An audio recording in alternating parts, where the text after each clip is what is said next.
Laura Vasquez est née en 1986 à Perpignan et vit à Marseille. Elle a publié de nombreux textes, recueils, romans et des vidéos de lecture mises en scène. Ses poésies sont traduites dans une dizaine de langues. Elle a reçu le prix Goncourt de la poésie 2023 pour l'ensemble de son œuvre à l'occasion de l'apparition des livres du long et du large, un prix tout aussi prestigieux qu'il est peu connu, mais dans le cas de Laura Vasquez, il est amplement mérité, car j'ai ressenti, Laura Vasquez, de rares émotions, de fines résonances, de vibrations à vous lire et à vous écouter. Bonjour Laura Vasquez, bienvenue à Faites-moi lire au Champ Libre. Bonjour. Avant de rentrer en long et en large dans votre œuvre, quel regard portez-vous sur cette existence si particulière qui vous a mené par vos parents de l'Andalousie à Marseille aujourd'hui? Vous êtes reconnue comme une des nouvelles et grandes voix de la poésie française. Eh bien, mes parents ne sont pas nés en Andalousie, c'est plutôt mes grands-parents. Oui. Mes grands-parents paternels et maternels qui ont fui la guerre et qui se sont installés comme beaucoup d'Espagnols à cette époque-là. Républicains. Voilà, c'est ça. Dans la région de Perpignan, dans les petits villages par là-bas. Et ils étaient agriculteurs surtout, voilà. Et je suis née par là-bas. Je suis née à Perpignan et puis j'ai vécu dans les petits villages autour. Un petit village qui s'appelle Villeneuve-de-la-Rivière et un autre qui s'appelle Le Soleil. Et par la suite, j'ai pas mal bougé. J'ai vécu en Espagne pas mal de temps, à Barcelone puis à Séville. Et j'ai commencé à publier mes textes, mes poèmes, alors que j'étais en Espagne. J'écrivais en français. Et je me suis dit, bon, il est temps d'aller en France pour faire des lectures et pour défendre ces textes, pour les porter aussi avec ma personne directement. Oui, parce que c'est à travers votre personne et votre voix que vous avez beaucoup porté vos écrits. Oui, j'ai fait beaucoup de lectures. J'ai fait beaucoup de festivals de poésie, beaucoup de lectures de scènes ouvertes, tout type de lectures pendant des années. Et c'était une partie très importante de mon travail. J'ai réduit le rythme des lectures là depuis quelques années, mais ça reste quand même quelque chose d'assez important pour moi, de porter le texte par la voix, par le rythme, par les silences, par le temps, dans l'espace, dans le sens qu'il peut y avoir autour du texte. Dans ces moments-là, c'est quelque chose d'assez... c'est quelque chose d'absolument incomparable. Donc, de temps en temps, je fais des lectures. Je reviens à vos origines. L'enfance, enfance heureuse, enfance malheureuse, enfance... Enfance banale, je dirais, enfance classique, enfance normale, enfin, je ne sais pas trop comment dire. Ouais. Les républicains espagnols étaient peu connus pour leur attachement à l'Église catholique romaine, qui était plutôt des côtés des franquistes. J'ai cru comprendre pourtant que vous aviez une foi, ou en tout cas un sentiment mystique très fort dans votre enfance. Ça, c'est venu comme ça, ex abrupto, ou bien par vos grands-parents ou... Alors mes parents étaient athées, et j'ai eu un élan mystique vers l'âge de 8 ans. Je suis allée voir le curé de mon village et je lui ai demandé de me baptiser. Et ouais, j'ai eu la foi très fort. Et je passais pas mal de temps à l'église, je passais beaucoup de temps à prier, à écrire des prières. Mais c'était pas quelque chose de familial, c'est pas vraiment quelque chose qui m'a directement été légué. Il y avait chez ma grand-mère une sorte de vierge en plâtre sur son mur.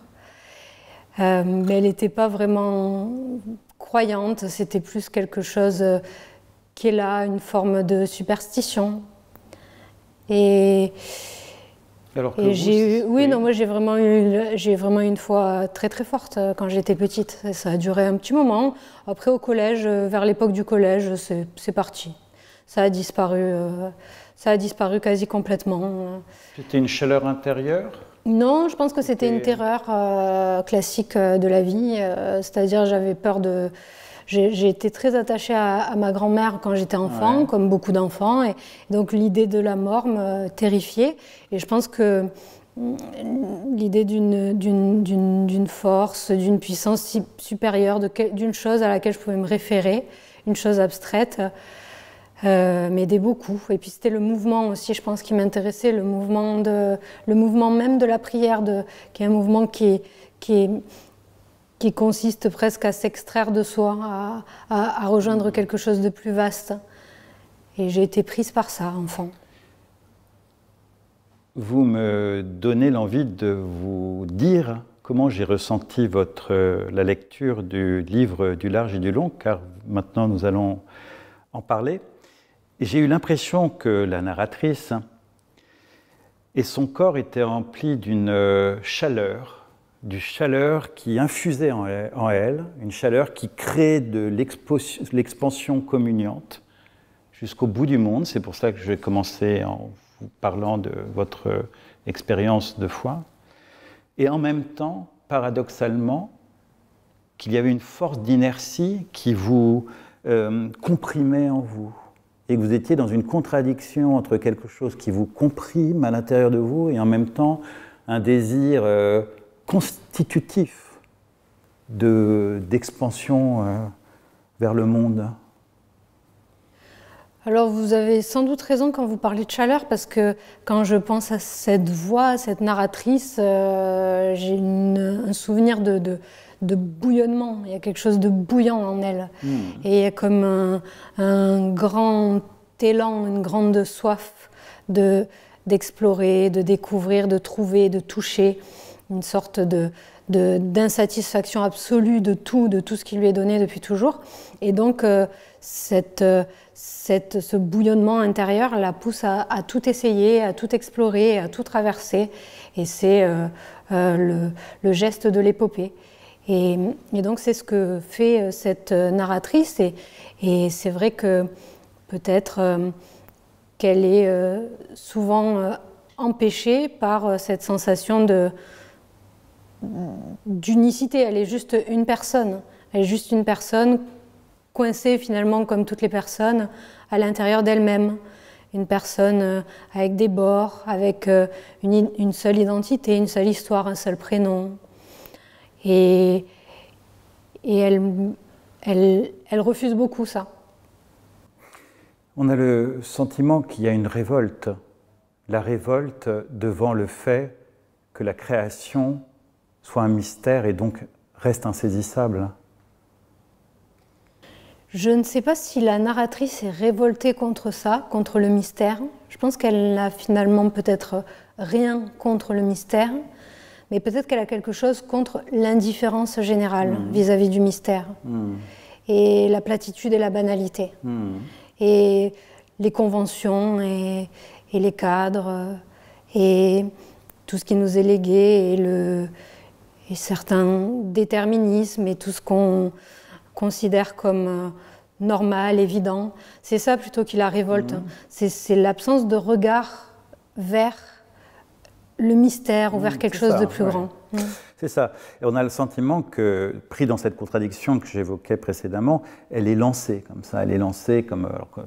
ça serait un peu prosaïque de dire comme une boule de flipper, mais elle est lancée comme ça, dans une grande aventure. Ça m'a fait penser à Newton, quand Newton expliquait la création du monde. Il disait que c'était une grande horloge, tout était bien à sa place, et Dieu, c'était quoi? C'était la pichenette qui mettait en branle tout cet ensemble. Et où j'ai l'impression que, paf, on a envoyé, et après, la narratrice part, et paf, paf, paf, elle se frotte, elle tape, et de ça se modifie comme un kaléidoscope, ou en tout cas se modifie sa pensée, son point de vue. Elle expérimente de nouvelles choses, de nouvelles énergies, de nouveaux verbes, elle exprime et se modifie, et ça rebondit comme ça. Disons qu'elle se cogne beaucoup, en fait. Elle se cogne tout le temps, parce qu'elle a beaucoup de questions, peu de réponses, beaucoup de solitude, peu de liens possibles, beaucoup de paroles, beaucoup de silence et peu de sens. Et alors elle se cogne partout. et comme vous dites, elle se frotte, oui, d'une certaine manière aux choses, et même et beaucoup à la parole, en fait, au langage même, et aux mélodies aux sortes de mélodies qui se trouvent dans sa propre langue. Elle essaie de trouver des chemins à l'intérieur de ça. Et de mon côté, je n'ai fait que suivre. Je n'ai fait que suivre et je n'ai fait que finalement qu'écouter ce qui venait par cette voix. Bon, ça, c'est disons le premier jet, la première étape de travail qui est la plus importante en fait. Parce que ensuite, il n'y a plus qu'à tailler là-dedans, à affiner, peut-être à soigner. Mais c'est déjà là quelque part. Et donc, de ce premier jet, disons, de ce premier flot comme ça, je me sens assez peu responsable, même très déresponsable. J'ai juste pris ce qui venait, j'ai maintenu ce qui venait dans cette voie, par cette voie. Et après, il y a toute une phase beaucoup plus longue de retravail, de réécriture, de classement aussi de certaines parties, parce qu'il y a un côté encyclopédique dans ce livre. Absolument, absolument. Je dirais même une encyclopédie subjective du mystère. Oui, c'est pas mal, on aurait pu mettre ça en 4e de couverture. Je vous remercie. Des sons, ces sons, on a l'impression que ça agit à la fois comme des bouées, mais comme des forces d'auto-vivification. Ma question, elle est simple. Quel est l'effet feedback, comme on dit en psychologie? Comment vous vous nourrissez de votre travail une fois fini? Qu'est-ce qu'il vous apporte, à part la reconnaissance, etc. Mais je veux dire, pour vous-même, est-ce que c'est vous sentir plus fortement en vie, ou bien sentir la vie encore plus vivifiée? Qu'est-ce que ça vous apporte d'écrire? Ça m'apporte rien, je pense. Ça m'apporte individuellement, en tant que personne de la vie courante. Ça m'apporte rien, rien de... Si ce n'est la sensation d'être en train de faire ce que je dois faire. Donc quand j'écris et quand ça se passe bien, ce qui n'est pas non plus toujours le cas, j'ai la sensation que je suis en train de faire ce que je dois faire. Et finalement, même quand ça se passe mal, je suis en train de travailler, donc je suis en train de faire ce que je dois faire. Et donc je me satisfais quelque part quotidiennement de cette sensation. Je fais ce que j'ai à faire, et même dans les lectures, je fais ce que je dois faire. J'ai parfois la sensation d'être exactement en train de faire ce que je dois faire. Ça, c'est bien. Ça, c'est très bien. C'est une très bonne chose.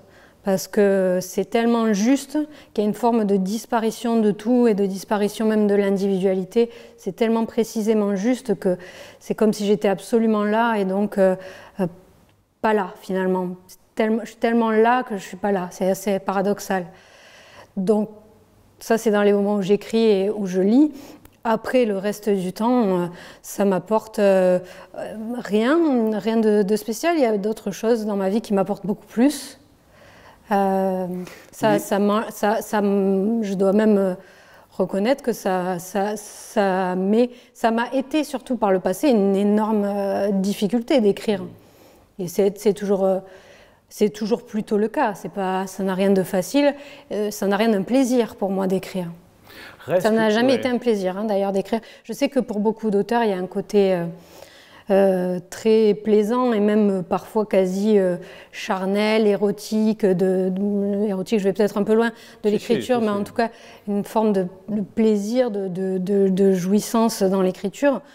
Moi, j'ai jamais connu ça. J'ai juste eu par moments un sentiment immense de justesse et d'être à ma place absolue, ce qui correspond à, je vais dire un mot que je supporte pas, parce qu'il est vraiment beaucoup utilisé en ce moment, mais ce qui correspond un peu à ce que Simone Veil appelle la grâce, voilà. La grâce, mais au sens de Simone Veil. La pesanteur et la grâce, c'est-à-dire la grâce comme absence de la pesanteur, comme fin de la pesanteur. C'est ça, ouais, c'est ça, et comme justesse si totale que la personne disparaît. Alors, c'est ça qui situe votre paradoxe, c'est qu'on a le sentiment que plus vous collez à votre trajectoire, mieux vous vous universalisez, et pourtant, vous n'y trouvez pas une réalisation. C'est-à-dire que vous devriez trouver une source de joie, que ce soit, peu importe la forme de joie, mais vous collez parfaitement à ce que vous êtes, vous vous universalisez. Pourquoi quelque chose échoue ? Non, quelque chose n'échoue pas. Je trouve beaucoup de joie par ailleurs, dans mes rencontres, mes relations, dans ma vie en général. De la joie, j'en ai plein. J'en ai plein, mais je demande...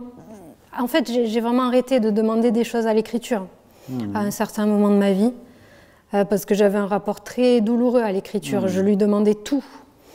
Et donc, forcément, comme je lui demandais tout, elle ne me contentait pas du tout. C'était catastrophique. Je me relisais, c'était des moments terribles. Et donc, à un moment donné, dans ma vie, il y a quelques années, je dirais il y a 7 ans à peu près, j'ai arrêté de demander à l'écriture de me donner, de me contenter, de me faire plaisir, de me donner de la joie, de me donner même une identité, de me flatter, que sais-je encore. Et donc, je me suis contentée de faire mon travail tous les jours. Et ça m'a beaucoup aidée. Donc, tous les jours, de manière assez quasi bourgeoise, je dirais, de telle heure à telle heure, j'écris. Voilà, de telle heure à telle heure, j'écris. Et puis, le reste du temps, je fais d'autres choses. Et ce n'est pas l'écriture qui m'apporte les joies là, dont vous parlez. Je les trouve plutôt dans d'autres pratiques. Par exemple, la méditation, le sport, les amis, mes relations, je sais pas, la nature, des trucs, des choses extrêmement banales, mais pas l'écriture. De manière bourgeoise ou monastique, l'obligation de faire remplir un devoir d'une heure à une heure, c'est pas toujours tellement bourgeois. Oui, je faisais référence à Flaubert qui parlait. Oui, c'est vrai, pour ses horaires. Alors, pour revenir là plutôt à l'œuvre elle-même, ce que j'ai beaucoup aimé, c'est que je suis un grand lecteur de poésie, et on sait qu'il y a plein de raisons, puis il n'y a pas à dire qui est poète ou pas, mais en tout cas, chez vous, j'entends pas les autres. C'est-à-dire, j'entends pas d'autres poètes. C'est-à-dire, je sais que vous n'avez pas pompé. Ah si, j'ai fait que ça. Oui, mais vous avez un creuset. Mais vous avez un creuset où vous arrivez à fondre dans une voie singulière, ce que vous faites. Et alors, vous me dites, j'ai pompé, alors vous avez pris à qui? Alors, j'ai pris à tout ce que je pouvais, à tous ceux et celles que j'ai rencontrés. En fait, quand j'écris un livre, ce qui est le cas là en ce moment, et que je suis lancée, donc que j'écris tous les jours, mon écriture absorbe tout. Ouais. Donc les grandes lectures très marquantes, les grandes œuvres, bien sûr, mais aussi des choses très mauvaises. Même un texte, un très mauvais livre m'aide beaucoup. En général, je trouve toujours quelque chose. Ça peut être un mot qui va déclencher autre chose. Ou une conversation, un titre d'un article, des posts sur les réseaux, la forme d'un visage, une attitude, une scène. Mon écriture, dans ces moments-là, mon livre absorbe tout, avale tout. Et donc, mes références, disons mes influences, sont très nombreuses. Après, bien sûr, il y a les livres qui m'ont forgé, qui m'ont lancé dans l'écriture. C'est des choses assez classiques. Des écritures dont on se demande comment elles sont possibles pendant des pages et des pages, exemple Proust, Faulkner, dans la poésie Paul Celan, Pizarnik, des tas de personnes, certains textes sacrés aussi qui m'ont beaucoup très profondément marqué. Je sais pas, Don Quichotte, vous voyez, des choses comme ça, des œuvres assez larges. Je crois que vous ne pompez pas, simplement que vous vous nourrissez. Et ça, c'est très bien de se nourrir. J'aime l'utilisation des mots assez rares dans la poésie, même contemporaine, et vous invitez des mots populaires, et ça fonctionne très bien. Alors, il y a des expressions argotiques, mitonner c'est mort, et des sobriquets un tantinet dévalorisants que j'adore, qui est bâtard, que vous employez régulièrement et que vous faites sonner d'une manière inouïe, au sens étymologique de jamais entendu, parce que ça passe Très bien. Est-ce que vous créez des hiérarchies langagières ou pas du tout? Comme vous le dites, moi je prends tout et tout se... Comment ça se passe? Oh, c'est même pas que je crée ou que je crée pas de hiérarchie, c'est que j'ai l'impression qu'il n'y en a pas. Oui, c'est ça. Okay. Il n'y en a pas. C'est-à-dire que dans un livre, à un moment donné, il y a un mot qui doit arriver, c'est ce mot-là précisément, et ça ne peut pas être le mot d'à côté ou ça ne peut pas être son synonyme. C'est-à-dire que rythmiquement, musicalement, c'est celui-là, mais au niveau du sens, c'est celui-là, au niveau de l'équilibre de la phrase, c'est celui-là, des sonorités, c'est celui-là, précisément. Donc c'est pour ça que c'est ce mot-là à ce moment-là. C'est pas parce que c'est un mot populaire, rare, enfin, je me dis pas du tout ce genre de choses. C'est parce que c'est ce mot-là à ce moment-là. Et il y a une certitude, à ce moment-là, il y a une assurance qui est totale.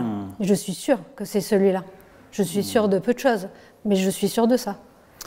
Le livre du long et du large, j'aimerais que vous nous expliquiez ce titre, mais avant, je voulais vous soumettre à votre analyse, impression, une phrase de saint Paul, extraite du Nouveau Testament, qui est, je cite, « Afin qu'étant enracinés et fondés dans l'amour, vous puissiez comprendre le long, le large, le profond et le haut. » Qu'est-ce que ça vous suggère? C'est magnifique, hein, c'est quelque chose qui englobe tout là-dedans. Là-dedans, il y a la musique, il y a l'architecture, il y a la pensée, il y a les couleurs, les émotions. C'est comme ça qu'on observe un peu le monde. Ça me fait penser à Thomas Bernhardt. Dans une interview, on lui demande s'il est heureux, et il dit qu'il est heureux, qu'il est parfaitement heureux, qu'il est complètement heureux, comme une croix de haut en bas et de gauche à droite. Alors, est-ce que votre prochain ouvrage s'intitulera Le livre du profond et du haut? Non, car il va, je crois, s'intituler Zéro.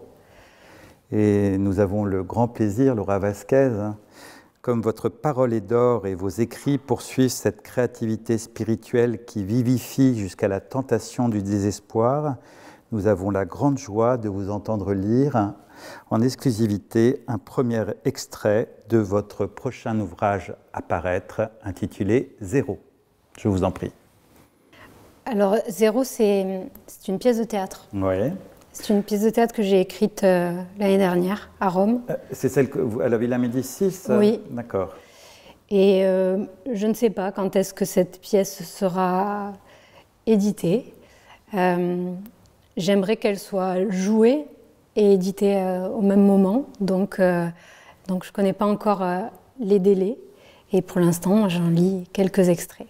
Merci. Zéro. Zéro. Zéro. Zéro. Zéro. Zéro. Zéro. Zéro. Tu ne trouves pas que le malheur se colle au mot pourquoi ? Le malheur est le mot pourquoi ? Oui. Tu ne trouves pas ? Oui. Le mot pourquoi est toujours en train de chercher. Oui. Est-ce que ce ne serait pas le mot le plus seul au monde ? Oui. C'est le mot le plus seul de la langue humaine. Oui. Le plus seul. Oui. C'est le mot le plus entouré de silence. Oui. J'ai trouvé le mot le plus éloigné des autres. Oui. On le colle aux autres, on peut le coller à tous les autres. Pourquoi les autres ? Pourquoi la force ? Pourquoi petit objet ? Pourquoi probablement ? Pourquoi multiplier ? Pourquoi pourquoi, ombre, chenille, pourquoi, cube, et pourquoi, lumière et pourquoi, tourne, pourquoi, il reste seul, pourquoi, le mien, pourquoi, manqué, pourquoi, tout ruine, pourquoi, vrai, pourquoi, son vide, pourquoi, double, pourquoi, nature, pourquoi, couleur, pourquoi, le groupe, pourquoi, précieux, pourquoi, porté, pourquoi, copier, pourquoi, visible, pourquoi, la boule, pourquoi, la pièce, pourquoi, chance, pourquoi, loin, pourquoi, je, me, c'est du silence, tu ne trouves pas? Oui. Tu ne trouves pas? Oui. Tu ne trouves pas? Oui. Tu crois qu'on peut se voir? Non. Tu crois qu'on peut se voir? Non. Est-ce que tu voudrais que deux personnes soient un vide? Oui. Est-ce que tu voudrais que ces deux personnes soient toi et moi? Oui. Tu voudrais ne plus avoir toi ou moi? Oui. Tu voudrais que je nous débarrasse? Oui. Mon visage ressent un sourire, mais est-ce que je ressens le sourire? Tu ne souris pas, je sais, mais imagine. Imagine, je suis en train de sourire. Oui. Mon visage, les muscles de mon visage ressent un sourire. Mais est-ce que je ressens le sourire? Imagine un nourrisson, il vient de naître, il sourit. Est-ce qu'il ressent un sourire? Tu voudrais que je te débarrasse de tes bords? Oui. Tu voudrais que je te débarrasse de tes bords? Oui. Tu voudrais que je te débarrasse de tes bords? Oui. J'ai entendu l'histoire d'une meuf hyper mystique, une sainte genre super mystique, et genre mystique hardcore, genre la meuf ne mangeait pas, elle buvait pas, elle ne dormait pas, et la meuf mystique au max, elle rentrait dans les hôpitaux, elle rentrait dans les chambres, elle léchait les plaies des malades, elle se baladait dans le service des grands brûlés, ou le service des maladies de peau, les ulcères de la jambe et des bras, de la hanche, des crevasses du dos, des gens presque morts. Ces gens presque morts, vivant de l'intérieur, les pauvres ultra vivants, le plus grand mal.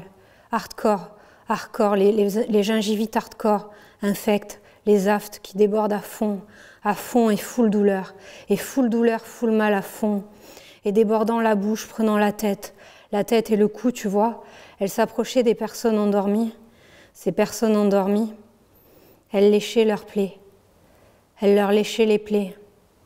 Super doucement. Et parfois, les gens se réveillaient. Mais personne ne la chassait. Jamais. On ne lui disait pas « Dégage, grosse folle, casse-toi la tarée. J'appelle les flics, dégage la grosse tarée. » Non. Jamais. On ne la chassait pas. Car on ne chassait pas sa langue chaude. On ne chassait pas sa langue humide, chaude et bonne.